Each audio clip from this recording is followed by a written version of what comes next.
ஒரு சின்னதா ஒரு ஸ்நாக்ஸு கடகடன்னு செய்ற மாதிரி, அதாவது எளிதா முடியிற மாரி ஒரு ஸ்நாக்ஸ் தாங்க. அது குட்டி குட்டி பிஸ்கெட் மாரி தாங்க செஞ்சு எடுக்க போறோம்.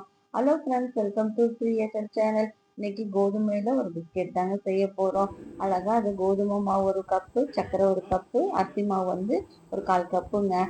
சர்க்கரைய வந்து அப்படியே போட்டா நறுக்கு நறுக்கணுன்றதுனால, அத வந்து ஒரு மிக்ஸி ஜார்ல போட்டு நல்லா அரைச்சு எடுத்துக்க போறோங்க. நல்லா பொடி பண்ணி அத எடுத்து வச்சுக்க போறோம். அப்புறமா வந்து நம்ம ஒரு பாத்திரத்துல அந்த கோதுமை மாவு எடுத்து வச்சிருக்கோம் இல்லையா? அதையும் அத போட்டுட்டு ஒரு 3 ஸ்பூன், அதாவது அந்த 1/4 கப்பு அரிசி மாவையும் அதுல போட்டுட்டு, அத நல்லா கலந்துக்க வேண்டியதுதாங்க. சுவைக்கு வந்து ஒரு 1/4 ஸ்பூன் வந்து உப்பு போட்டாச்சு. ஏலக்காய் வந்து ஒரு 1/2 ஸ்பூன் போட்டாச்சுங்க. பொடிச்சு வச்ச சர்க்கரையும் போட்டு நல்லா கலந்துட்டு கொஞ்சம் கொஞ்சமா தண்ணி ஊத்தி பிசைஞ்சுக்க போறோம். அது வந்து சர்க்கரை இருக்கிறதுனால தண்ணி நிறைய ஊத்திட்டோம்னா இலக்கமா போயிடும். அப்புறம் தேய்க்கவே முடியாது. நம்ம கொஞ்சம் கொஞ்சமா தண்ணி ஊத்தி கலந்துக்கலாங்க.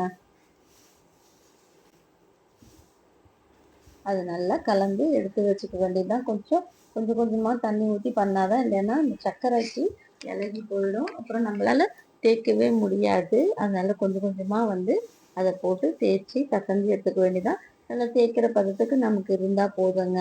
நம்ம சப்பாத்திக்கு எப்படி பிசைவோமோ அது மாதிரி பிசைஞ்சு எடுத்து வச்சிடலாங்க. ஒரு 10 நிமிஷம் அது ஊறட்டும்.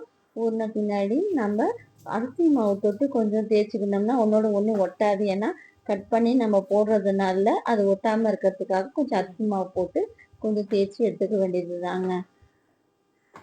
தேய்ச்சிட்டு நமக்கு என்ன ஷேப்போ அந்த ஷேப்பு எண்ணெயில போட்டு எடுத்துடலாம்.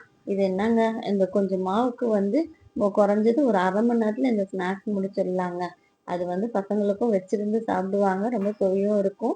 கோதுமை உடம்புக்கு நல்லது தான் இல்லைங்களா? அதுக்கு நம்ம வேணா வெல்லமும் சேர்த்துக்கலாம். நான் வெல்லம் வந்து சேர்த்தா பசங்களுக்கு இந்த சர்க்கரை டேஸ்ட் பிடிச்சதுனால கொஞ்சம் நான் வந்து சர்க்கரையே போட்டுக்கிட்டேன்.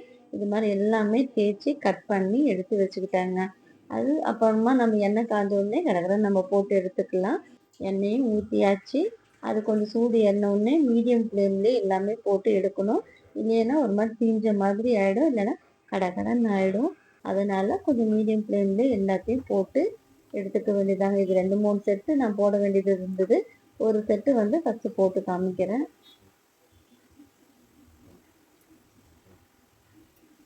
அவ்வளோதான். போட்டுட்டு 2 பக்கமும் நல்லா வெந்து வந்து கலர் திரும்பின உடனே நம்ம எடுத்துட்டோம்னா சுவையான கோதுமை பிஸ்கெட் ரெடிங்க.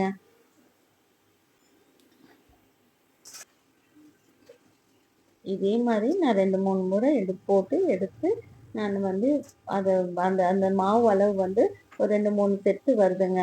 அப்புறம் நம்ம எடுத்தோம்னா சுவையான கோதுமை பிஸ்கெட் ரெடிங்க. இனிப்பு கலந்த சுவையில் சூப்பராக இருக்குங்க. இது பசங்களுக்கு சூப்பராக பிடிக்கும். நீங்களும் செஞ்சு பாருங்கள். எப்படி இருக்குன்னு கமெண்ட் பண்ணுங்கள், ஷேர் பண்ணுங்கள், லைக் பண்ணுங்கள், சப்ஸ்கிரைப்